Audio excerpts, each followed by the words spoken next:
আপনি কি কখনো এমন একটি দেশে যেতে চেয়েছেন যেখানে ইতিহাসের পাতা থেকে উঠে আসা রাজকীয় স্থাপত্য, প্রাণবন্ত সংস্কৃতি এবং প্রাকৃতিক সৌন্দর্যের অপূর্ব মেলবন্ধন দেখা যায়?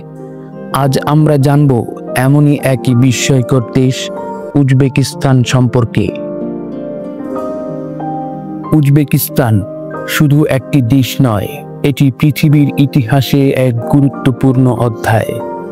প্রাচীন সিল্ক রোডের কেন্দ্রে অবস্থিত এই দেশ একসময় বিশ্বের বাণিজ্য, সংস্কৃতি এবং জ্ঞান চর্চার প্রাণকেন্দ্র ছিল। এখানে আলেকজান্ডার দ্য গ্রেট থেকে শুরু করে মঙ্গল শাসক তৈমুরলংয়ের পদচিহ্ন পড়েছে। সিল্ক রোডের শহরগুলো সমরকন্দ, বোখারা এবং খিভা আজও ইতিহাসের সেই ঐতিহ্য বহন করে চলছে। সমরকন্দকে বলা হয় প্রাচীন সভ্যতার মণিকোঠা। এই শহরে রয়েছে রেগিস্তান স্কয়ার, যা পৃথিবীর অন্যতম সুন্দর স্থাপত্য কীর্তি। তৈমুরলংয়ের শাসনামলে সমরকন্দের গুরুত্ব ছিল অতুলনীয়। বিখ্যাত গুর-ই-আমের মাজার এবং শাহী জিন্দা কমপ্লেক্স আজও পর্যটকদের মুগ্ধ করে। বুখারা হলো উজবেকিস্তানের প্রাচীনতম শহরগুলোর একটি। এই শহরের আর্ক ফোর্ট এবং কালন মিনারেট কেবল স্থাপত্যের নয়, প্রাচীন সভ্যতার সাক্ষী। এখানে হেঁটে বেড়ালে মনে হবে যেন সময় থেমে গেছে।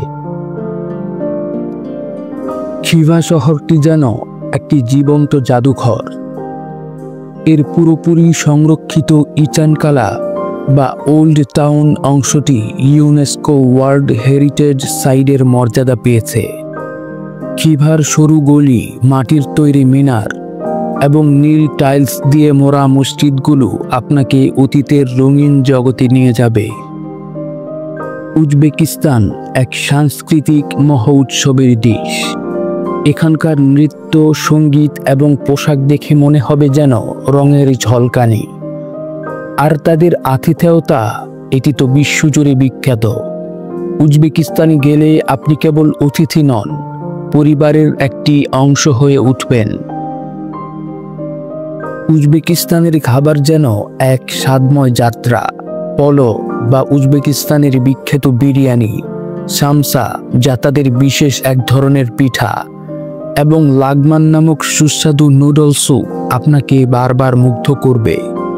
এখানকার সবজি, মাংস এবং মশলার সংমিশ্রণ এক কথায় অনন্য। উজবেকিস্তানের শুধু শহর নয়, প্রাকৃতিক সৌন্দর্য মনোমুগ্ধকর। পাহাড়, মরুভূমি এবং সবুজ উপত্যকা সবকিছুই একসঙ্গে পাওয়া যায় এখানে। চিগমান পাহাড়ে স্কি করতে পারেন বা মরুভূমির মাঝে ক্যাম্পিংয়ের অভিজ্ঞতাও নিতে পারেন। উজবেকিস্তান এখন বিশ্ব পর্যটনের একটি গুরুত্বপূর্ণ গন্তব্য। আধুনিক ট্রেন পরিষেবা, আরামদায়ক হোটেল এবং উন্নত অবকাঠামো পর্যটকদের জন্য ভ্রমণ সহজ করে তুলেছে।